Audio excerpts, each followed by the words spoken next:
Hello, I'm Kate. I'm a 35-year-old woman who just freed herself from her toxic husband. Yes, it was so bad that divorcing him was like attaining freedom. But let me introduce you to my ex-husband, Chris. Chris and I met on a blind date set up by a mutual friend. I will admit that Chris is a very attractive-looking man who has a very charming personality.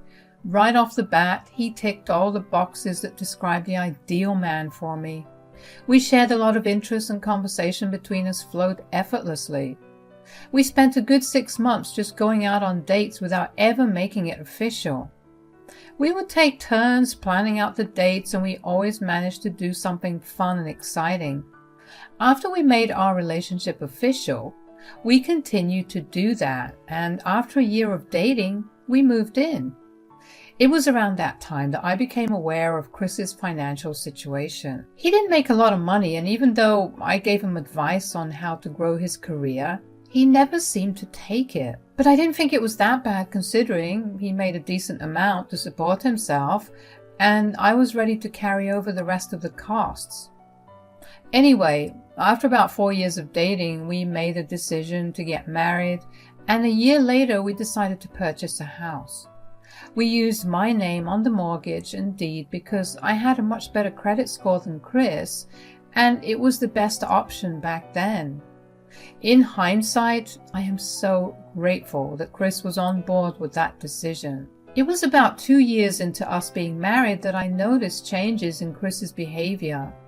He began to get a lot more demanding and stopped helping out around the house as much. Before, we equally split our chores, but then all that stopped because he always claimed to be too busy at work. I still let it all slide because I understood how tiring work could get. I picked up everything around the house, but at some point, it was tiring for me too. I talked to Chris about it, and he would promise to help around, but a week later we were back to square one. It was frustrating, but I let it go because I loved Chris and I wanted to be able to provide for him in every way that I could. Things remained that way for about another 3 to 4 years. Of course, our relationship did take a downfall when it came to going out or doing things for fun because I never really had the time or energy to. Even so, it was still surprising to find out that Chris was cheating on me. I first discovered my husband was having an affair when he had left his phone unlocked while he was in the shower. I didn't mean to snoop, but as I was going to put his phone to charge, I saw a notification on his phone that piqued my interest. The notification was a message from someone named Leah. She was asking Chris how long till he left his pathetic wife to go and meet her in the nearby motel. I was shocked and devastated. Never in a million years would I have thought that Chris was cheating on me. There was nothing in our marriage that indicated that he was cheating. Every night when he got back home from work, he greeted me with warmth and love. Our relationship had been going great and we rarely ever fought. So why had he been cheating on me? I wanted to cry and throw up all at the same time. I felt my world crumble and fall apart. At that moment, though, I decided that I had to put on a brave face, so I left Chris's phone that way and let the chat be open, so when he came out of the shower and checked his phone, he would know that I knew about his affair. When Chris did come out, he saw the unlocked phone and the chats and immediately figured out that I knew. He tried to avoid talking about it, but I was not going to let that happen. You know I know about your affair. Let's talk about it. I don't think we should. Who is it? I'm sure you saw enough to know what her name is. When did it start? A year ago? Can we seriously not do this? Why did you start seeing her? Babe, please, let's not do this. Don't call me babe. Tell me. I don't know why I'm doing it, okay? I guess I just missed the thrill of dating someone who's on the same wavelength as me. So, I'm not on the same wavelength as you? Well, I wouldn't say that exactly. You've just become boring. Excuse me? I mean, you never want to go out, nor do you ever make any fun plans when we do go out. You're always tired, and we practically have no life in the bedroom either. You do realize that I'm always tired because I'm doing all the chores around the house and working. You've never once offered to help me out. Listen, that's just your duty as my wife. I told you to stay at home, but you refused to. That still shouldn't mean that you don't contribute to the house. I'm the man of the house. I get to do whatever I want. You get to do whatever you want, so you cheat on me? If that's what it takes to have some fun, then I will. I was hoping that we could talk about this and maybe start repairing our relationship, but clearly that is not going to happen. I don't think anything will change you being boring. I'm happy to stay married, but I will continue to see Leah. I need to be away from you for a while. I'm going to sleep in the other room. I couldn't bear to be in the same room as Chris the longer he spoke. It was clear that he was unapologetic. Aside from the fact that he didn't even want to talk about it, he made it abundantly clear to me that he did not view me as anything but a wife, whom he expected to do everything for him. Chris had never been one to have archaic views on gender roles, but there he was. I had a sneaking suspicion that it had to do with all these podcasts that he was listening to that involved a bunch of these men talking about how women have become too vocal and need to be put back in their place. It was sad to see Chris turn into one of those men, but it was equally heartbreaking to see him not even realize what he was turning into. I heard the main door open and shut shortly after. I went to the guest bedroom and I knew that Chris had left to meet his mistress. It was then that I finally broke down crying. I knew I couldn't spend the night all by myself. I was alone and hurting, and I needed someone to hold me. I called over my best friend, Cass. Cass heard me crying over the phone and came over in a heartbeat. She brought with her tubs of ice cream, and she held me while I cried for a long while. She didn't ask me what was wrong, but she just silently held me. Once I managed to calm myself down enough, I told her about what I had found out. Chris is cheating on me. What? Are you sure? Definitely. How do you know? His phone was unlocked, and I happened to see him get a message from a woman who asked him when he was leaving his pathetic wife to go and meet her. What the hell? Did you talk to him about it? Oh yeah, I did. He didn't want to talk about it, but I forced him to. Turns out he's been cheating on me for a year because I became too boring. Boring? What does he even mean by that? He thinks I'm too tired all the time and that I don't do anything fun with him because of that. Don't you do everything around here? Yeah, I do. Which he didn't think was a big deal because that was supposed to be my duty as a wife. Wow. All right then. His duty as the husband should have been to go serve his country, but here he is, cheating on his wife. Cass. I'm just saying that his argument is stupid. Did he even try to apologize? Not for a second. He just blamed it on me and went to spend the night with Leah. Good, because I swear if I saw him, I would have wrung his throat. But do you know what you want to do now? Not really. Chris said he didn't mind being married, but I definitely don't want that. Great. I'll help you with everything after that. Why don't you come stay with me until everything settles down? That would be amazing. Thanks a lot, Cass. I'll always have your back, Kate. We spent the rest of the night just relaxing and watching a bunch of our favorite movies. I didn't forget about what had happened, but I did manage to distract myself long enough. The next morning, Cass helped me pack a bunch of my things up to take over to her place. While at her place, I decided to make the horrible decision to look Leah up. I had access to Chris's social media on my phone, so I decided to do a little snooping in on who she was.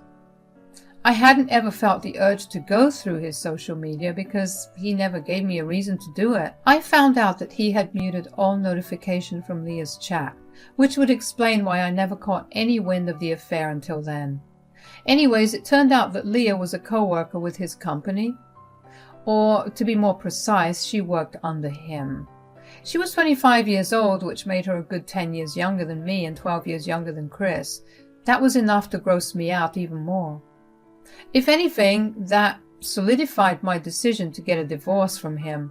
But I needed to get my things in order before I filed for divorce. Cass and I discussed how we could get back at Chris because we were not going to let him off the hook so easily. The first thing I did was to take out all of the money that I had put into our joint account and put it into my personal account, which Chris had no access to. The next thing was to file for divorce. It took a couple of days to get things in order, and in those days, I heard nothing from Chris. It hurt a lot to think that Chris didn't even care to check on my well-being, but then again, what could I have expected from a man who saw no worth in me? I eventually needed to go back home to get some more of my things. When I got there, I saw Chris sitting on the couch. He saw me and walked over to me. "Where have you been?" "Why do I need to tell you about my whereabouts?" "Do you even know how worried I had been?" "And yet I didn't receive a single phone call from you. Don't try to play nice right now." "Do you really have to be such a jerk right now?" "I'm sorry, but I only recently found out that my husband was cheating on me because he thought I was too boring for him, and he seemed very unapologetic about it. Excuse me for being rude." "The sarcasm just never ends with you, huh? I was just concerned about you, especially since you withdrew such a large amount from our joint account." "Yeah, I took it because I put all that into the account. Why should I let you spend my money?" "Who do you think you are to do that? You will put that money back or..." "Or what, Chris? You cheat on me with another woman? I don't care." "No, I'll kick you out. I'll move in with Leah and I'll have my sister move in here." That's the most absurd thing I've ever heard. "Well, try me if you want. Put that money back in 2 hours or everything I said will happen by tomorrow." I didn't say another word to him after that. I just went to our room, packed up the rest of my clothes and other things, and made my way back to Cass's place. Once there, I told her all about my encounter with Chris. She was rightfully angry with me, and she told me that we needed to contact a lawyer. Cass had a friend who was a lawyer, and we asked him for advice. He asked whose name the house was under, and I said mine. Both the mortgage and the house title had only my name on it. I was the only one who paid the mortgage. It happened to be that way because I worked in a very niche field that paid a lot of good money. I easily made 3 times more than Chris, and we figured that was the best way to go about getting a house. Since that was the case, the house was mine. Everything that the house required was bought by me. The lawyer said that if we divorced, the house would be under my name anyway, so it wouldn't matter. And if Chris's sister moved in, all I had to do was submit an eviction notice to her, considering she did not have my consent to live there. I felt a breath of relief upon hearing that nothing could harm me in any way. True to his word, Chris called me the next morning to tell me that his sister had moved in because I hadn't deposited the money back into our account. I didn't say much to him, which angered him, and he hung up the phone. Upon the lawyer's advice, I also made sure to record every conversation I had with Chris, as anything could be used as evidence if needed. All that was left to do was follow my plans of action. I say plans because there were 2 ways of how things could have played out. Either I hand Chris's sister, Candy, the eviction notice and she does or she does not move out, and I sue her. Either way, I was winning. I knew that the latter would end up happening, though, because Candy and I didn't gel well together. Candy always harbored this hatred for me. She always tried to one-up me in everything, to the point where if she knew I was going to do or wear something, she would do or wear the same thing, but more extravagantly, so she would have all eyes on her. She even tried to sabotage Chris and I's wedding that day. We had gotten into a large number of fights over the years, which resulted in me going low contact with her. I only ever interacted with her because Chris begged me to. He was very overprotective of her and always spoiled her senselessly. Of course, when she found out about all the things I had achieved, she was furious and upset that she wouldn't be able to upstage me in that area. So she took to trying to steal things from me whenever she did come over. Many times I would find a bunch of my expensive clothes, shoes, and even skincare products missing right after she came over. Chris would beg me to not say anything because Candy did live rather frugally, and he thought that her taking some things was just her way of having at least some lavish things. I didn't agree with that thought process, but I let it go. That only made things worse, so I banned her from coming over. That didn't make either Chris or Candy happy, but Chris couldn't stop me because I had told him just how much she had actually stolen from me. And he knew that Candy had done way more damage than what was repairable. So when she moved into my house, she called me to gloat about it. "Hello, Kate. What do you want? Remember how you banned me from coming over?" "Yes, because you stole thousands of dollars worth of things from me specifically." "Who cares about that? Guess where I am right now?" "Chris told me you moved in." "That's right. I have this huge and glorious house all to myself, something you don't have." "I think I still do have the house. I have already sent an eviction notice your way, and I'm giving you 3 days to move out." "Ha! An eviction notice? From you? Like I'll follow through on it. This is my brother's house. He told me I can stay here, so I will." "It's really not his house." Yeah. Marital property or whatnot, but he has all the power, and he decided this was the best thing to do. That doesn't mean... Gosh, you really can't stop talking, can you? I see why my brother chose another woman. Ugh. Well, okay. I have nothing more to say. Goodbye. I hung up the phone, but not before hearing Candy cackle on the other end. Well, if she didn't get out of there in 3 days, I was going to take her to court, and I was all lawyered up. Candy must have told Chris about our call because an hour after I had hung up the call on Candy, he yelled at me for having the audacity to send her an eviction notice. But much like the previous time we were on call, I said nothing. Within the next 3 days, 2 things happened. The first was that I had the divorce papers delivered to Chris, and he decided that he wanted to contest it. The second was that Candy still hadn't moved, so I had a court summons sent to her. Legally speaking, she was a squatter, and she was shocked to find out that the house was in my name and not her precious brother's. I was there when she got the summons, and she yelled at me for tricking her. I told her that I did no such thing. I had given her ample time, and I had warned her to move out, but she refused to listen. She had to face the consequences of her actions. In court, my lawyer presented all the evidence, the eviction notice, and recordings of phone calls that showed me telling Candy to move out, and her refusing to do so. In my state, squatting is taken rather seriously, so Candy was charged with a Class A misdemeanor and was given a fine of $500 to pay. The look of utter defeat and humiliation on her face was very satisfying to see. After years of holding back, to see it all culminate to this made the wait worth it. Chris and Candy approached me after things had settled down with Candy. They came over to Cass's house to hound me for doing what I did. "How could you do that to my little sister?" "Your little sister has been terrorizing my life for the past few years, and I shut that down in the best way possible. A decision you agreed with. Yet the second I grew a spine and told you no, you went right back and pulled her into this. That's your fault."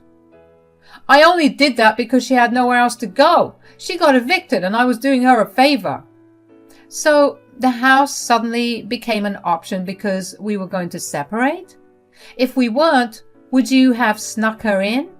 Well, save it, Chris. I don't want to hear anything more from you. I'll just see you in court." "How is the house even in your name?" Your brother's name isn't on any of the documents, and I have been the one paying off the mortgage along with other repairs meticulously for the past 5 years. No matter how much your brother contests it in court, he won't get any ownership of the house. All he'll get is a much lighter wallet. You set him up. I just know you did. I didn't do anything. Your brother firmly believes in being the man of the house, so he should have taken up all the roles that I did, but he would much rather me do all the hard work while he reaped the benefits. Thank God that this is no longer going to be a problem for me. Goodbye, you two. I slammed the door in their face, and that was that. Over the next few weeks, Chris decided that since he wasn't going to get the house, he was going to fight over every single possession that we had, down to our dessert spoons.